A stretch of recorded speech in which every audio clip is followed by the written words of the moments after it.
दिनै बेलासिनि 3 रिंगायाव 38 नं भैरबकुंड बियाबनि सिङाव थानाय बान्दुरगुरि गामिनि 70 नखरफोरा गुबुन गुबुन राजखान्थि हान्जानिफ्राय इउपिपिएलआव हाबफैदों। मख'नो गोनांदि थांनाय 17 बोसोर बिपिएफ सरकारा रायजो राजाफोरनि जेंना सुस्रांनो हायाखै। बेनिखायनो बिथांमोना बे खेबाव इउपिपिएलखौ मदद खालामनो ओंखारबोदों होननानै खौरांगिरिफोरनि सिगाङाव बुंथियो। फै जों बिदिब्ला बे समाव बिथांमोननिफ्राय माखासे खोथा मिथिनानै लानि। তেওঁলোকৰ দুৰ্নীতিৰ সীমা চেৰাই গৈছে। এই ইয়াৰ জনসাধাৰণে একো সুবিধা পোৱা নাই। সেইকাৰণে এইবাৰ বিটিআৰ চুক্তি হ'ল, বিটিআৰ হ'ব। বিটিআৰত নতুন পৰিৱৰ্তন বিচাৰিছে ৰাইজে। এই নতুন পৰিৱৰ্তনৰ আশাত আমি আমাৰ গোবিন্দ বসুমতাৰী ইউপিপিএলৰ মানে কেণ্ডিডেট হিচাপে আমি বিচাৰোঁ। তেওঁলোকৰ জৰিয়তে যাতে আমাৰ এই বিটিআৰটিৰ ভিতৰত শান্তি সম্প্ৰীতি আৰু সকলো জনগোষ্ঠীৰ সা সুবিধা হয়, তাৰ কাৰণে আমাৰ আশা থাকে।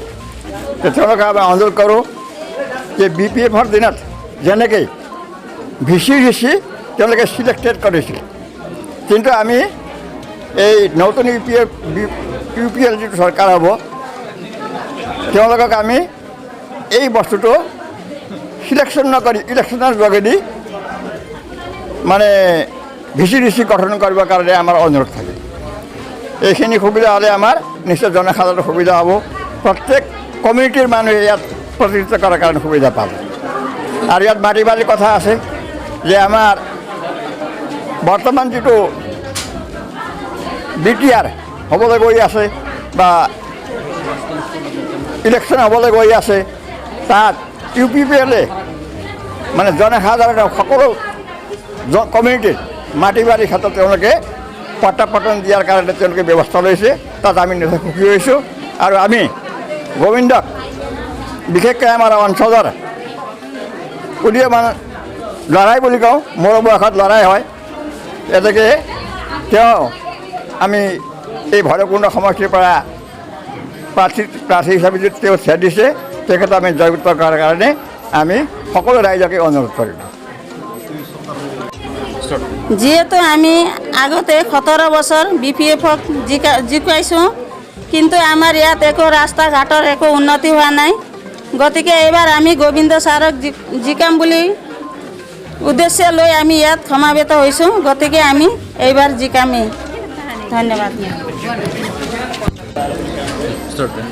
আজি এই সভাত উপস্থিত জইনিং সভাত উপস্থিত সকলো ৰাইজকে মই ধন্যবাদ প্ৰকাশ কৰোঁ। আজি আমি কমতেও 70জন কেণ্ডিডেট আমি ইউপিপিএলত জইন হৈছোঁ। এনে মই ইউপিপিএলৰ এজন পুৰণা ৱৰ্কাৰ হওঁ। মই কাম কৰি আছোঁ। এতিয়ালৈকে 15 বছৰ ধৰি আমি আমাৰ বিপিএফক জিকাই আছিলোঁ আমি, কিন্তু আমাৰ একো কাম বন হোৱা নাই। ইয়াত ৰাস্তাই হওক, ঘাটেই হওক, এই ঘৰেই হওক, যি মানুহে পাৱাৰ যোগ্য সিহঁতে নাপায়, আৰু যি মানুহে পাৱাৰ যোগ্য নাই সিহঁতক যাচি থয়। এনেকুৱা ID কাৰোবাৰ চুৰি কৰি ইতিমধ্যে আৰু তাৰ পৰা আপোনাৰ জব কাৰ্ডৰ পইচা, সিহঁতৰ যিটো জব কাৰ্ডৰ নাম আছে সিহঁতৰ লগত পাছবুকে নাই। এই কিবা সিহঁতৰ যিটো মেম্বাৰ্ছবিলাক আছে, যিটো সিহঁতৰ কিবা আছে, সিহঁতৰ লগত পাছবুক আছে, সিহঁতে পইচা ওলায়, সেনেকৈ পইচা মাৰি আছে। এই আজিৰ দিনত আমি এইটোৱে ভাবিছোঁ, আজি এই 70 মেম্বাৰে নহয়, ইয়াত 70 পৰিয়াল আছে। আমি ইউপিপিএলত যোগদান দিছোঁ সকলোৱে। ইয়াত কাৰো প্ৰেছাৰাইজ নাই, কোনোৱে প্ৰেছাৰ কৰা নাই। আমি একদম নিজ মনে এই দুৰ্নীতি পৰায়ণ যিটো চলি আছে, ইয়াক সমাপ্ত কৰিবৰ কাৰণে একমাত্ৰ এটা ভাল উদ্দেশ্য লৈ ইউপিপিএল পাৰ্টি আহিছে। মই মেনিফেষ্টো দেখিছোঁ, সকলোকে মই বুজাইছোঁ কি আমি ক'ত যোৱা উচিত। সকলোৱে ভাবি চিন্তি আমি ইউপিপিএলত যোগদান কৰিব লাগে। আৰু এইবাৰ আমি ইউপিপিএলক চান্স দিম। মুঠতে 5 বছৰ আমি চাম ইউপিপিএলে আমাক কিমান সহায় দিব, কিমান ডেভেলপমেণ্ট দিব, এইটো চাম বুলি সকলো ৰাইজৰ মতামত হৈ কিনে আমি ইয়াত একগোট হৈ আজি ইউপিপিএলত যোগদান কৰিছোঁ। নমস্কাৰ।